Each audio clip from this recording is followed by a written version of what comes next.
ओम गम गणपते नमः। श्री हरि संक्षिप्त भविष्य पुराण ब्रह्म पर्व जया सप्तमी व्रत का वर्णन। दिंडी ने कहा, ब्राह्मण, आपने मुझसे जो 7 सप्तमियों का वर्णन किया है, उसमें जो पहली सप्तमी है उसके विषय में तो आपने विस्तार पूर्वक वर्णन किया, किंतु शेष 6 सप्तमियों के विषय में कुछ नहीं कहा। अतः अन्य सभी सप्तमियों का भी आप वर्णन करें, जिनमें उपवास करके मैं सूर्य लोक को प्राप्त कर सकूं।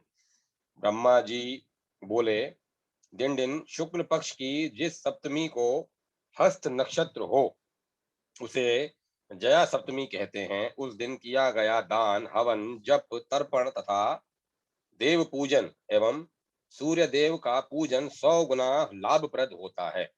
यह सप्तमी भगवान भास्कर को अत्यंत प्रिय है। यह पाप नाशिनी, श्रेष्ठ, यश देने वाली, पुत्र प्राप्त कराने वाली, अभिष्ट इच्छाओं को पूर्ण करने वाली और लक्ष्मी को प्राप्त कराने वाली है।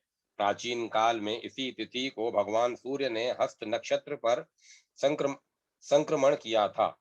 इसीलिए इस इसे शुक्ला सप्तमी भी कहते हैं। अपने दोनों हाथों में कमल धारण किए हुए भगवान सूर्य की स्वर्णमयी प्रतिमा बनाकर विधि पूर्वक वर्ष भर उनका पूजन करना चाहिए। इस व्रत में 3 पारणाएं करनी चाहिए।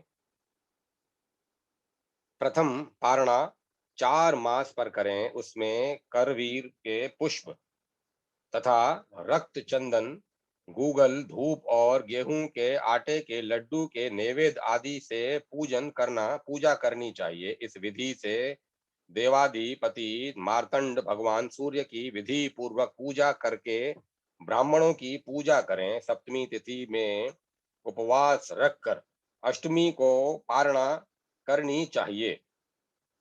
इस पारणा में पीली सरसों मिश्रित जल से स्नान करें, गौमय का प्राशन करें तथा मदार से दंत धावन करें।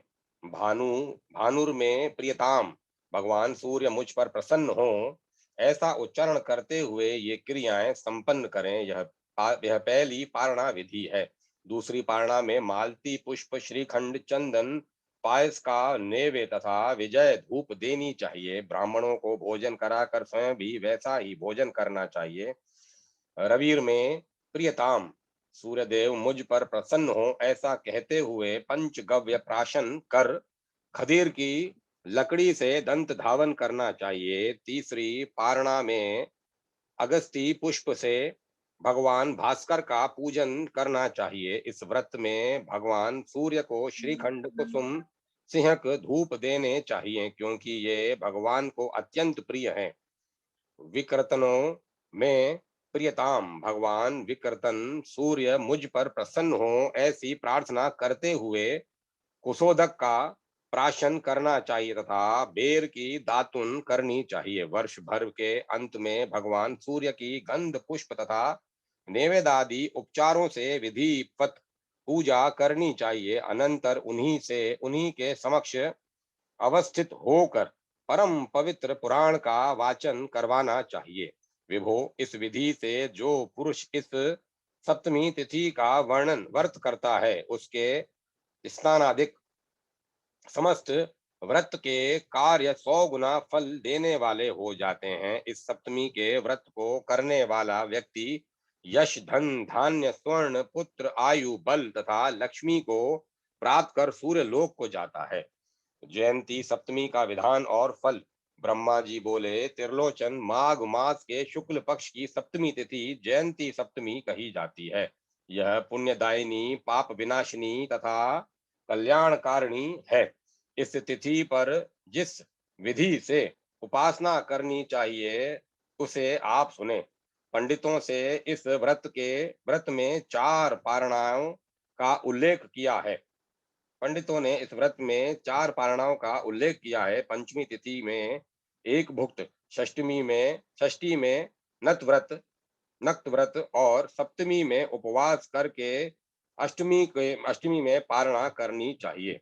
माघ, फाल्गुन और चैत्र मास में जब जयंती सप्तमी का व्रत किया जाए तब भगवान सूर्य को बकुल के सुंदर पुष्प चढ़ाने चाहिए तथा कुमकुम का विलेपन करना चाहिए।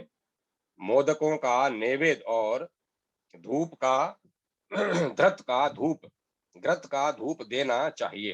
पंचगव्य प्राशन करके पवित्रीकरण पवित्रीकरण करना चाहिए। ब्राह्मणों को मोदक यथाशक्ति खिलाना चाहिए तथा शाली नामक चावल का भात भी देना चाहिए। इस प्रकार जो मनुष्य लोक पूज्य भगवान भास्कर की पूजा करता है वह इस व्रत की सभी परम पारणाओं में अश्वमेध एवं राजस्यु यज्ञ का फल प्राप्त करता है। द्वितीय पारणा में सूर्य भगवान की पूजा करके राजस्यु यज्ञ का फल प्राप्त होता है। वैशाख ज्येष्ठ और आषाढ़ मास में सूर्य देव की पूजा करने के लिए शतदल कमल तथा श्वेत चंदन और गुगुल के धूप का विधान कहा गया है। इसमें गुड़ के बने हुए अपूप का नैवेद्य अर्पित करना चाहिए और गौमय का प्राशन करना चाहिए। ब्राह्मणों को गुड़ से बने हुए अपूपों का भोजन कराना अच्छा माना गया है। यह पारणा पाप नाशिका है। तृतीय पारणा की विधि इस प्रकार है। श्रावण भाद्रपद और अश्वनी मास में रक्त चंदन मालती के पुष्प और विजय नामक धूप का पूजन में प्रयोग करना चाहिए। घृत में बनाए हुए अपूपों का नैवेद्य निवेदित करना चाहिए। ब्राह्मणों को भोजन भी उसी घृत के अपूपों से कराने का विधान है। शरीर को परम पवित्र करने वाले कुशोद कुशोद का पान कराना चाहिए। इस तृतीया पारणा यह तृतीया पारणा पापों का नाश करने वाली कही गई है। अब चौथी पारणा बता रहा हूँ, इसे सुने। कार्तिक मार्ग शीर्ष और पौष मास में सूर्य पूजन की पारणा करने से अनंत पुण्य फल प्राप्त होते हैं। इस पारणा में कनेर के लाल पुष्प रक्त चंदन देने चाहिए। अमृत नाम का धूप पायस का श्रेष्ठ नैवेद्य निवेदित करना चाहिए।